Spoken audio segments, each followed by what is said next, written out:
Emeka Egbuka, Jake Briningstool, Oscar Delp. What do they all have in common? They're three highly productive and skilled pass catchers that we're going to break down coming up next.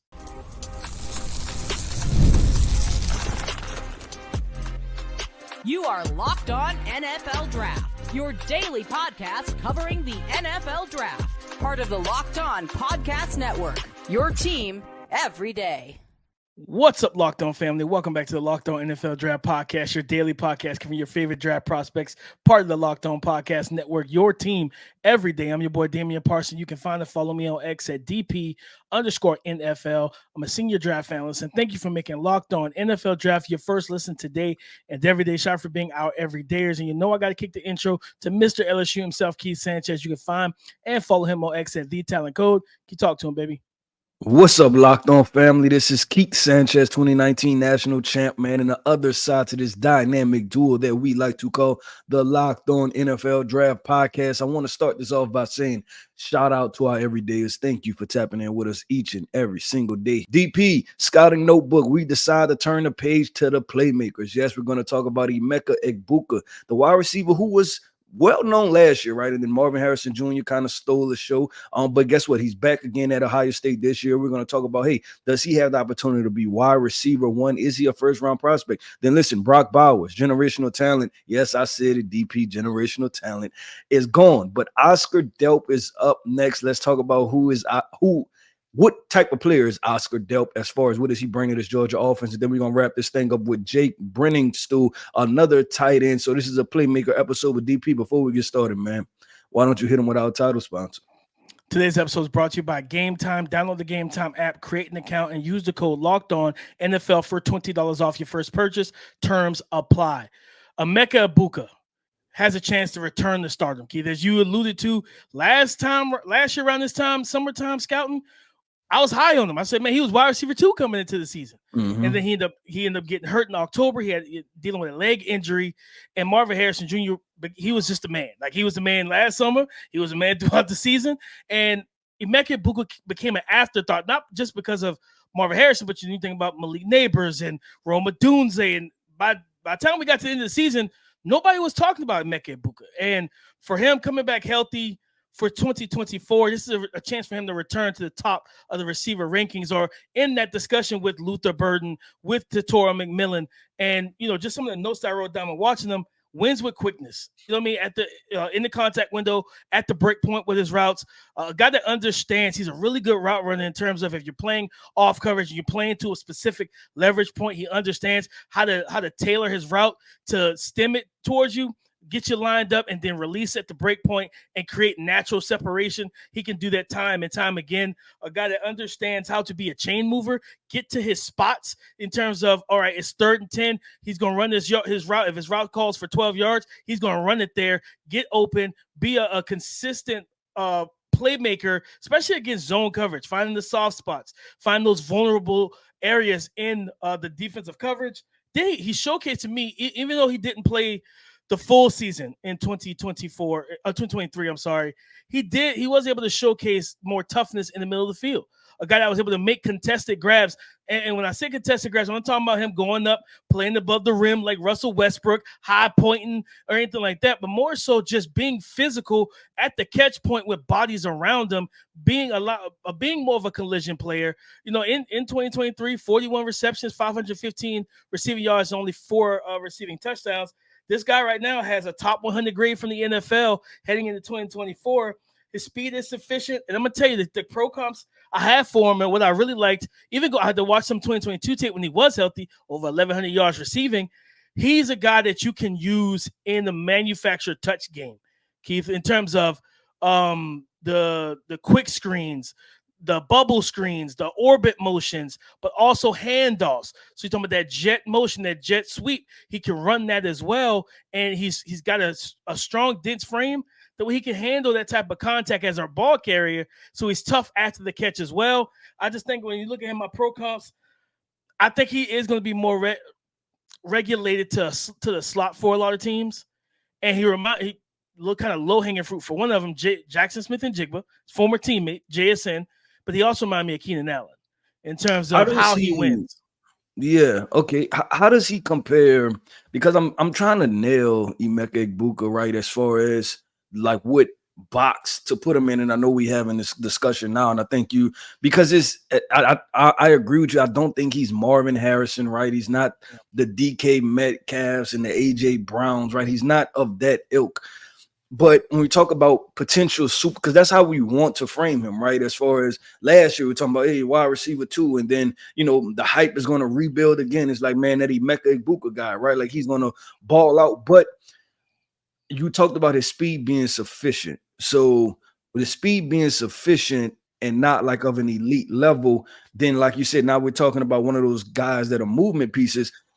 His ceiling, how does he compare to a CeeDee Lamb type of guy? Ooh, I like similar, kind of similar. I think with CD Lamb, like I think he's strong. Like not, I want to say like he's just strong, but he plays stronger in terms of like More CD Lamb contact turns. balance and Yeah, like that okay, okay. dog Yeah, mentality with the ball in his hands. He don't want to be tackled. Stuff. Not saying that Mecca does. He minds being tackled or anything, but I think CeeDee Lamb is just a little different in that regard. But I like that. I never thought about it, but they actually do like there's some similarities between the two because, and I think that leg injury, Keith, like he looked like he kind of actually just added some weight last year too. Like he got a little bit bigger compared to 2022. Because 2022 tape, I felt like he had more explosiveness. Like I remember the Notre Dame game, they lined him at the X, and he just like stutter step the guy and took off. And I was like, yo, like that's that home run hitting type of speed. And he was a 4.4, 4.3 guy coming out of high school, if I remember correctly. So I think just that added weight, the injuries, stuff like that may have zapped a little bit from him on tape. I'm hoping that he returns to that type of explosiveness that I saw in 2022. But the CeeDee Lamb one, I think you could use him like a Amon St. Brown. You know what I mean? As that stout slot, the Julian Edelman types where it's like they're tough, they're gritty, they're gonna get the hard-earned yards, but they can win with routes. And I think for him, and this is so why I I don't want think to he ask can a play question. outside. Yeah. I want to ask a question. CeeDee Lamb was a first rounder. In a redraft, do you think that Amon St. Brown is a first round wide receiver? I think he should be. Okay. I had him high. I really liked him. Like, Yeah, no, I liked him too. And I remember him going all the way back to modern day, right? And that was my time at LSU. We had to recruit these kids. And I was like, hey, this kid is pretty good. And then it was funny because, like you count your wins and your losses, right? And so I'm like, man, Amon St. Brown. I remember the draft, and obviously I wasn't in this space. But he went in the 4th round. I'm like, man, I thought he was way better than that in high school. And then you wait a couple years in the NFL, right? And then it winds up turning out that he was a really good wide receiver. one of the better receivers in the league. Yeah, but I wanted to ask that because just CeeDee Lamb being a first round of Myron St. Brown, because some people hit it and be like, oh, well, Myron went in the 4th. Maybe he's more of a 2nd, 3rd-ish. But just so you can kind of, put it into context, like, hey, no, I feel this strongly either way. I gave him a high second. I gave him a high second, okay. Keith. And that's even, like I said, me looking at it like, okay, I went back to 2022. I had to because he was healthy then. And I'm like, all right, what did he look like when he was healthy? He was a freaking baller. And I think that the one thing, and that's to the CeeDee Lamb point, or where I do think that there's a the biggest difference is the catch point in terms of high pointing. Like CeeDee Lamb can make plays a little bit more at the catch point, away from his frame, above his head, plucking the ball, and be able to box guys out. Like he's more of in those situations, he's going to be more of a body catcher. He doesn't attack the ball consistently with full range and arm length and things like that. And I think that's where I want to see him just evolve. Like, because then when you do that, then you can't. Teams typically do feel better with you as a back shoulder fade option, as a guy that can high point down the sideline and not have to move you, put you in motion, take you off the ball, different things like that to give you free releases. And I think that's the other thing is just consistency at the line of scrimmage of defeating those long arm, physical, bump and run type of corners. I think those guys on the outside could give them some trouble because they're not going to be afraid, at least off of the 2023 version, of him just running by them. And if if that's the athletic profile, then yeah, he's probably going to be more of a movement Z hybrid slot type of guy, which again, in today's NFL is a very productive position. Yeah, and we've seen that, right? And we've seen guys elevate, like even the Jalen Pokes coming out of not coming Yeah. out of nowhere, right? But he took off towards the back end, and even I mean, just second round wide receivers, period, right? Like they become more coveted because they're looked at. Hey, you're drafting your wide receiver too, which most NFL teams need a tandem, right? You need a wide receiver Yeah. one and a wide receiver two. But DP, let's keep this thing going, man. I told you we are talking Georgia Bulldogs down in SEC country. There was Darnell Washington. Then there was Brock Bowers. Is Oscar Delp up next? We're going to have this conversation coming up next. Passion, drive, and patience. The formula for winning championships is also what keeps your number one ride or die alive. eBay Motors has everything you need to maintain your vehicle and level it up to peak performance. Superchargers, roof racks, exhaust kits, LED headlights, and so much more. Whether you're into speed, power, or style, eBay Motors has you covered. With over 122 million parts for your number one ride or die, you'll always find exactly what you're looking for. And with eBay Guaranteed Fit, your part is guaranteed to fit your ride every time, or you get your money back. Because with eBay Motors, you're burning rubber and not cash. With all the parts you need at the prices you want, it's easy to make your car the MVP and bring home huge wins. Keep your number one ride or die alive at ebaymotors.com. Eligible items only, exclusions apply. eBay Guaranteed Fit only available to U.S. customers.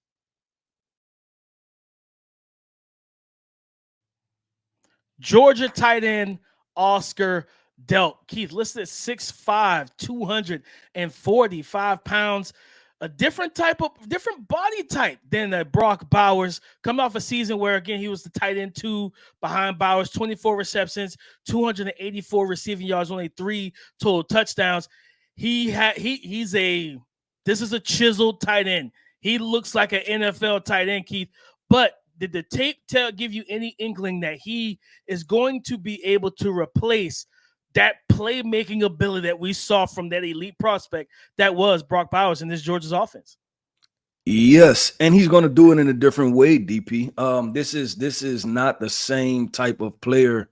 I'm trying to find comps, right? If Brock Bowers was George Kittle, Oscar Delp is maybe more Darren Waller, right? Mm, In the sense of the fact he's that flex out option, he's that slot guy. He does get in line, DP, and he gets after it. Like blocking wise, he in listen, we have to put it into context, right? Is he gonna block like an offensive tackle? No, but for a tight end, he cares. He cares about it. And it's even not even him being in line, right? But if he's the second man in a bunch set and he has to just throw a crack block, he's gonna get in there and throw that block. If it's a screen, right? And he's one of the two blockers, he's gonna get in there and try to block his man. I put grit on his report. I thought this was a guy that had grit, played real gritty. I appreciated him as a football player. I gave him a second round grade. So I went ultra aggressive with this situation. Body type wise, if it's just people haven't watched him yet, looking in the past, he's probably closer to Luke Musgrave, right? As far as one of those 6'5" ish long athletes, lean, can run in a straight line, fluid mover, athletic. So there are a lot of things to like about Oscar Delpin, and just constantly trying to find NFL comps for him. But I really like what you can do with Oscar Delpin. I think he's a tight end that potentially you can run an offense through an NFL offense through him. We've seen our guy out there was that Trey McBride in yes. in Arizona, right? And he was what I believe he was the leading receiver for the Arizona Cardinals. Then you had Travis Kelce, right? And what the Buffalo Bills may do with Dalton Kincaid, right? I feel like he can be in that elk too. Like if you draft Dalton Kincaid to be one of those guys, I think Oscar Delp can be one of those football players, and everybody's going to see the minimal production. But you have to understand, first of all, philosophy-wise, it seems like nobody gets the football at Georgia, right? Like they just make sure that everybody touches it 5-6 times, DP. The running backs don't get it a lot. The quarterback doesn't throw it a lot. The wide receivers catch a little bit. The tight ends catch a little bit. They believe in sharing the rock to almost to a detriment to some players, right? But I do like Oscar Delp. I think he's a really good football player. You talk about improvements real quick.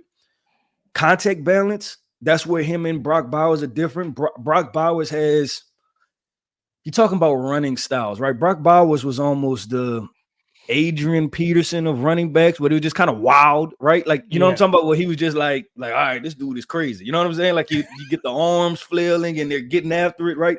That's how I want to put Brock Bowers in the that bucket.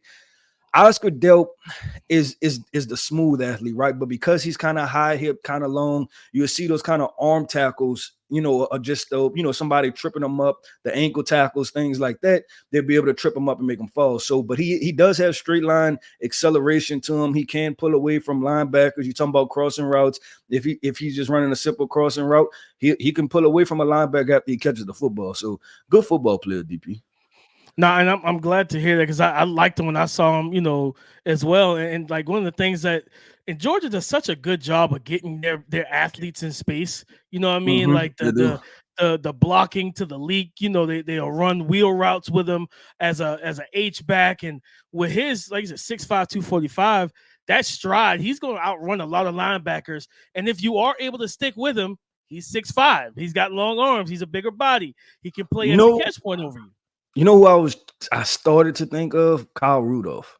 So thought of Kyle Rudolph. As you were explaining him in depth than I was able to watch, I thought about TJ Hawkinson. You know what I'm saying? I don't mind that one either. Yep. The 6'5", 245-pound athletic tight end he came out of Iowa, and we saw him we saw really good stuff from him in Detroit, and then we saw him when he got to Minnesota. It was like, oh man, like this dude is a playmaker.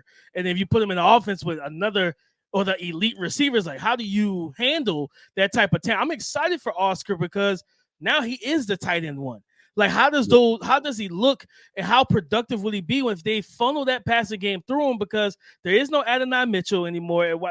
That type of receiver, in my opinion. I know they got the Dominic Lovett kid and David Bell. Yeah, they got Bell, and then they brought in 2 transfers, I believe, also. Yeah. So you can tell they're trying to remake this thing, but that's why I expect early on for them to just go with what they know, and that's Oscar Delp, right? Because he's probably gonna be the most familiar part, and even them losing running backs. I can't remember if Dawan Edwards came out of the draft, but Kendall Milton was another guy, right? So that's 2 running backs they've lost. So it's up. They lost Amarius Mims, right? So it's a new look offense for this Georgia team, and that's why I'm expecting targets to go Oscar Delp way. And I would not be surprised, DP, if we get to the end of the season, everything stays pretty much the same, right? And we're looking at him as this is a top 50 type prospect, because when you look at the athleticism and the opportunity for playmaking ability, it is all there. Like I really enjoy Oscar Delp. Do you think he, from when you watch Keith, do you think he's a guy that can flex outside as well? You're talking about creating mismatches. If you like that coverage indicator where you see, all right, if it's man-to-man, that linebacker has to go out there and man-to-man coverage definitely. with him. Okay. He definitely can do that. And I believe he done it at Georgia because you can tell last year that they ran the offense through. This is another guy that left, right? Ladd McConkey. They ran the offense through Brock Bowers and Ladd McConkey, right? And so sometimes Oscar Delp had no choice but to, I don't say play second fiddle, right? But though he was doing the for the love of the game routes, right? And doing for the love of the game situation, DP. But if he's put in those positions, like I said, I think it's different. Would I line Oscar Delp up at running back like they did with Brock Bowers? No, because they're built different. Their physique is different. Body anatomy is just different, and change of direction things are just different. But he's talking about that big slot, put him in the open. But I also don't mind him in line because he's a willing participant in the run game. So you let him work the middle of the field. You can put him out wide and do mismatch things and open up stuff for other people. So there's some fun things you could do with Oscar Delp. My last question, Keith. Physicality, like after the catch, right? Because like you talk about with Brock became that maniac with the ball in his hands and everything like that. What, like, does he bring a physical element as a run after catch threat, or is he more of a smooth finesse, kind of evade you, move around, or does he play that big physical tight end that'll stiff arm you and run through you? Yeah, so you mentioned Brock. Brock, you can almost categorize as that, right? Like the physical, he's gonna try to run through your face, right? I think Oscar Delp had a little bit of all of it, right? And he, for some reason, he likes jumping over defenders. Like I think 3 times on film, he hurdled people, right? And I'm like, hey, bro, like this can go either way for you. But that's his thing. He likes jumping over, hurdling defenders. But he has a nice kind of athleticism. he will work to finish, right? If it's a sideline situation, DB running up on him, he'll throw that shoulder at him and try to run him over. But he also will try to make you miss a little bit in space and get vertical upfield. So it's a nice combination, and that's how I feel about it. I feel like he's a well-rounded tight end prospect, especially for this new age.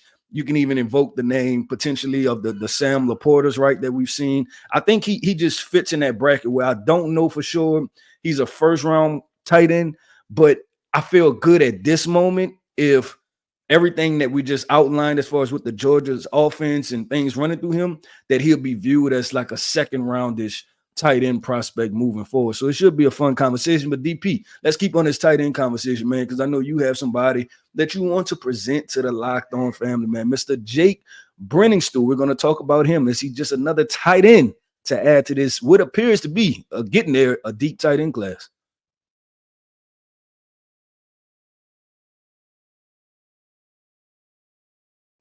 Thank you for making Locked On NFL Draft your first listen today and every day. Shout out for being our everydayers. Jake Briningstool, tight end from the University of Clemson, from Clemson University, 6'6", 230 pounds. Young man that had a pretty solid season, especially for an offense, that passing attack. I've already presented K.A. Klubnik and his issues as a first-year starter. Pass that wasn't the greatest, but 50 receptions, almost 500 yards receiving, 5 total touchdowns. And the things that really popped off the tape for me when it came on to Jake Briningstool is his athleticism, his frame, a guy that works the middle of the field confidently. He's, a good route runner, strong athletic profile, has great height and catch radius to be able to make those plays at the catch point. He aligns as an inline tight end, out wide at like a big wide receiver, walks down into the slot as a big power slot. He can work the vertical seam, build up speed. This is a guy, especially in the red zone, you get him up against nickel corners, safeties, and even linebackers. He's the type of guy that extends the area code for a quarterback. And I think that's what he really is able to shine because of his height, his weight, his height, and his wingspan. But I think for me, Keith, like the thing that I guess the drawback, I gave him a high third round grade. I talked to one of my guys in the league, and now I gave him a high third, late second. He is a high hip 6'6". He's a high hip type of tight end, so he doesn't give you that wiggle after the catch. He's going more so stiff arm you. He's physical and strong. He's going to try to run through arm tackles. So it's like, okay, if you catch the ball in tight quarters, he's more of a move the pile type of guy than a catch, two-step you, be elusive, stuff that we see like a Travis Kelce do. Like he's not going to be that type of guy of like the lower body fluid and flexibility, but he breaks off well in the at the break point. In terms of with his route running and everything. I think this is a guy that to me, he's a guy I think you can funnel your passing game through, right? And I was struggling with comps for some reason. I couldn't think of like a true NFL comp for him because he's 6'6", but then he's 230. So it's like he's a little different body type. But I think it was Dallas Goedert that with the Eagles, where Dallas is such a good route runner, catch, good receiving threat. But it's like, okay, after the catch, he's not going to give you a lot of dynamic ability. So it's like, okay, he might be a little capped there. Okay, so is he too thin, DP, at 230? And because what I want to ask you is this: what's the difference between him and Johnny Wilson? Well,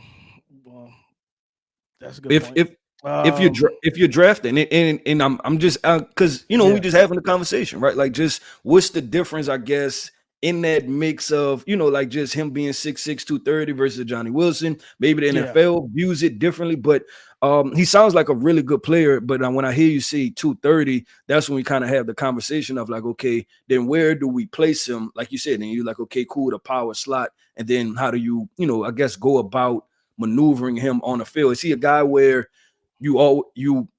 he's 2 tight end sets? Do you view him as a tight end 1? Like, how do you go about that?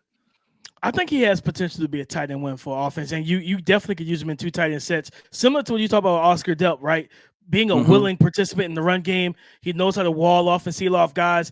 Being 6'6", is like, pad level is always kind of a tricky thing. But if he can get his hips and knees bent a little bit more, he'll be able to anchor and be able to like really move guys off the ball. He plays with good strength too. And, similar to even like a Colston Loveland, a guy using that, another 6'5", 6'6". Colston's a little bit more muscular, and I do think he could add a little bit of muscle to his frame and get up to that 240, 230, 235, 240. But, with Jake Briningstool, he also knows how to box guys out at the catch point as well. Those in cuts in the red zone, whether it's a quick slant, a little skinny post or a quick button hook. He can do those different things, box a guy out and still be able to make those tough grabs. I think the main thing for him when it comes down to, I think one of the things I knocked him for was he has a little bit of a tendency to be a body catcher, where it's like he'll use his frame to trap the ball. I want to see him be more aggressive with his hands, because when you're 6'6" and you got those long arms in that frame, man, like when you really extend your arms, you truly boxing guys out. You know what I'm saying? Like, and that's what it makes it a little bit more, it makes it a lot more difficult. And then also you think about physical hitters. What's the phrase? Separate ball from body. How do you create that issue as a receiver, letting the ball get into your body instead of catching it with your hands and then bringing it in. He allows the ball to get caught in between his pads and his arms. And sometimes I want to just see him catch the ball with his hands a little bit more.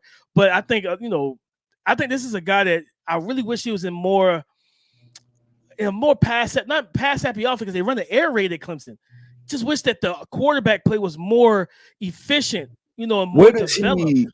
I don't know if you mentioned this. I don't remember hearing it. What is he primary line? Like, is it just slot type of situation? I know you said a more pass happy air raid. Is he a primarily slot guy, and you can expect him to work the middle of the field? Like, what do they do? Is H back? Are they versatile with him? Like, where's? Yeah, they're versatile with him. He'll play in line, he'll play off ball, he'll play in the slot, out wide. They line him up everywhere, and he's effective at all the facets and the positions they put him in. You know what I'm saying? It's just now it's like, all right, I'm expecting to get the nice little leap from 2022 to 2023. I would love to see him with 700-800 yards and really showcase that full array of a skill set, because he's talented. Like I said, you think about, because I don't think this tight end class wasn't great. You know what I mean? We had Theo Johnson, I think, third. We had Brock Bowers in round Ben one. Sinnott went in the second, and then that was it. But the year before, it sounds like this sounds like this is more Sam Laporta, Dalton Kincaid, Luke Musgrave, Michael Mayer. Then I'm trying to think the other tight end that went to Green Bay. Tucker Kraft. Tucker Kraft, right? Like this. That's this a might name. Be That's a name that I didn't even think about. But I think Tucker Kraft's build and height and the way he won wasn't like a dynamic after the catch, similar to Jake Briningstool. I think he can kind of fit into that mold as well. I think this tight end, we're gonna have a discussion about this tight end class in a later date. It's becoming it's shaping up to be one of them ones. And I still gotta get to Iowa's Luke Lachey, who's coming up off of injury, who is a really talented young man as well. So this is turning out to be a really good, talented tight end class.